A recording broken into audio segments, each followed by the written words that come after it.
soldiers and the Civic Corps. Reshaping the military industry brings the need to reimagine the military.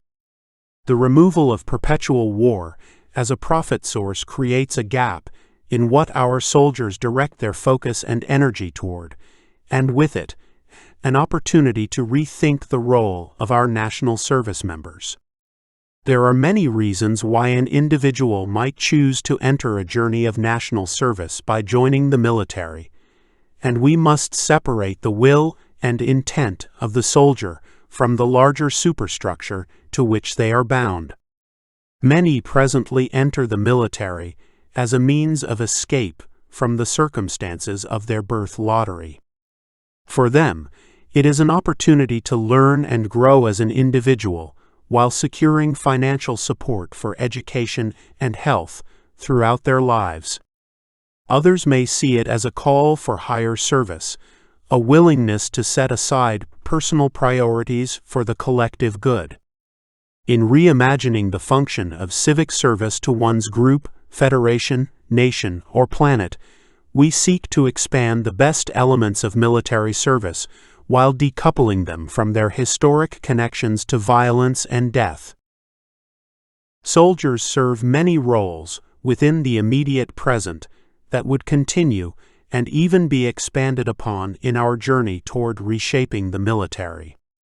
Vital functions such as natural disaster relief, providing aid and assistance to those in need of humanitarian services, combating piracy, and performing rescue operations require individuals and groups who are well trained and ready to perform at a moment's notice. The military also serves as a unique training ground, fostering both camaraderie and teaching valuable skills for many who might otherwise never have the opportunity to learn them. In many ways, the 8 dignities are the solution to closing this opportunity gap, so that the military is not seen as the primary means of escape for individuals inhabiting a birth lottery of poverty and rural living. Our reframing of the role of the soldier is an effort to expand their involvement in the reconstruction of national and global society in alignment with the single truth and the relational universe. We must also consider that many of the soldiers' traditional roles will have increasing demand in the future.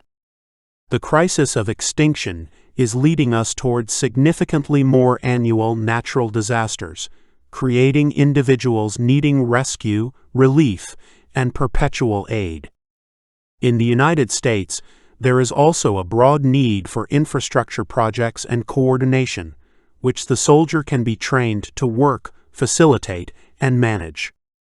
Our evolution into a spacefaring civilization will require many new engineers, scientists, medical professionals, and other positions most efficiently organized through a formal military hierarchy.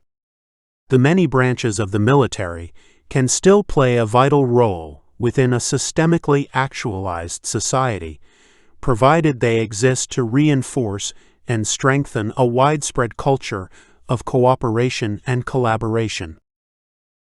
Self-actualization in the age of crisis requires more from every individual.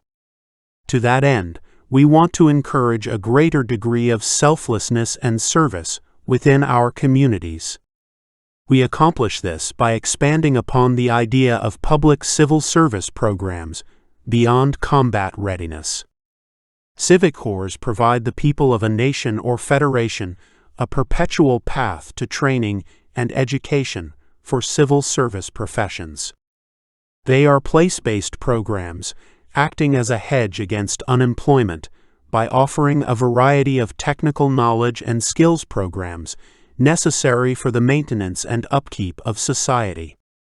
Civic Corps create job guarantees to support individual productivity and participation independent of the influence of private markets. They leverage full employment instead of unemployment as a means of population management, supporting a reimagined approach toward government finance and economics. The forms they take will vary over time, but all present societies require upkeep, and these skills will likely remain necessary for some time. Civic corps can expand and shrink in accordance with their demand as people decide whether they prefer private work or public service. The benefits of civic corps are numerous, but a major incentive is they allow for excellent work-life balance.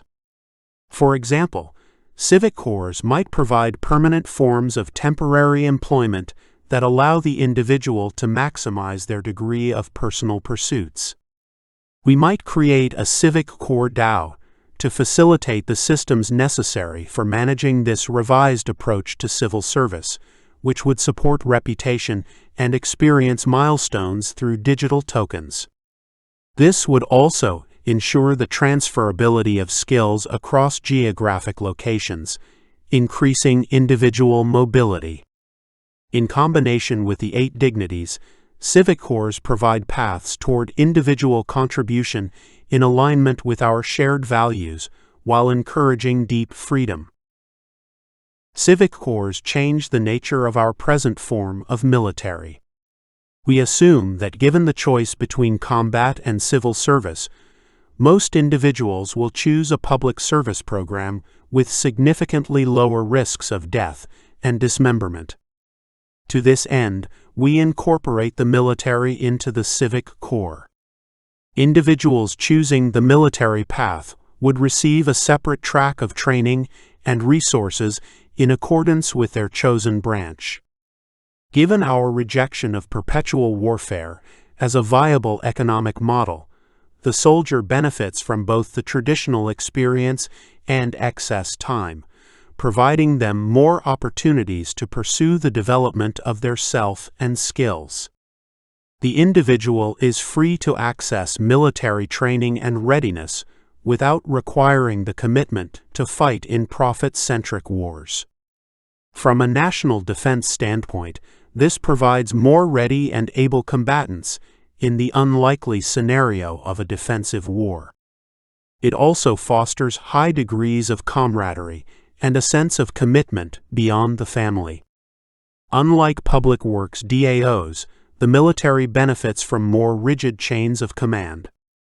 Individuals are therefore provided the opportunity at a young age to experiment with both types of environments to see what forms of work best mesh with their personal preferences. This also rids us of a formal standing army and replaces it with a more mobilizable citizenry, reducing bloat and waste while removing opportunities to move from one war to another. We can imagine civic corps pathways requiring some sort of commitment, similar to military service but with more flexible alternatives for changing the direction or nature of the individual's focus and energy. Shifting the military's primary purpose away from corporate conquest and back to defense will also support a shift in culture surrounding service. We cannot free ourselves from the grasp of violence when we traumatize every generation with pointless wars. Soldiers return home burdened by various mental health issues and physical deformities, and are quickly forgotten about outside of arbitrary moral celebrations of their service.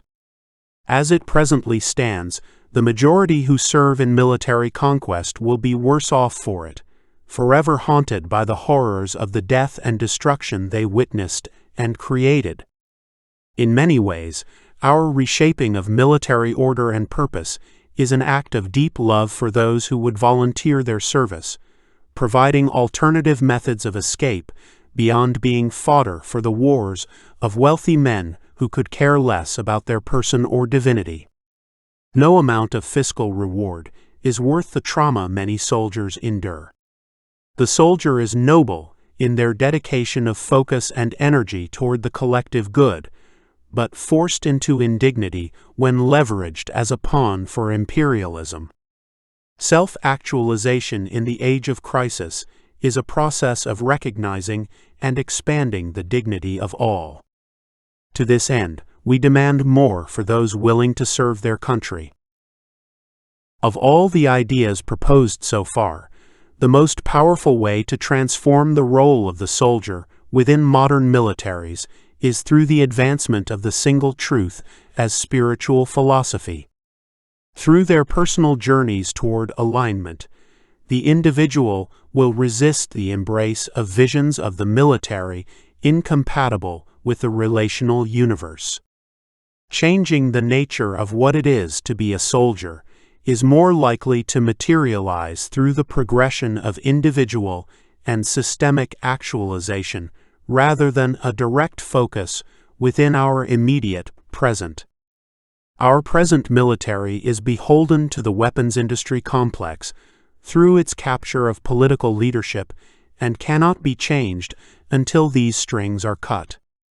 Our reimagination of the role of the soldier draws from our core values of awareness, relation, and courage. We are aware of their circumstance as inherently unjust, yet their commitment to the service and protection of the collective is noble and good. Through no fault of their own, the soldier is diminished in their value and divinity. This is an incompatible circumstance within our embrace of the relational universe. The role of a soldier is often selfless, yet the propaganda streams attempt to make it into something it's not. Obedience is not honor, especially in relation to the fetishization of violence. We seek to challenge our role as tyrants in a moment of crisis shared between humanity of every state and nation. Our demand for structures supporting a greater humanity for the soldier is rooted in the love of their individual divinity, aspects of their humanity that will never be recognized, celebrated, or even respected under our present arrangements.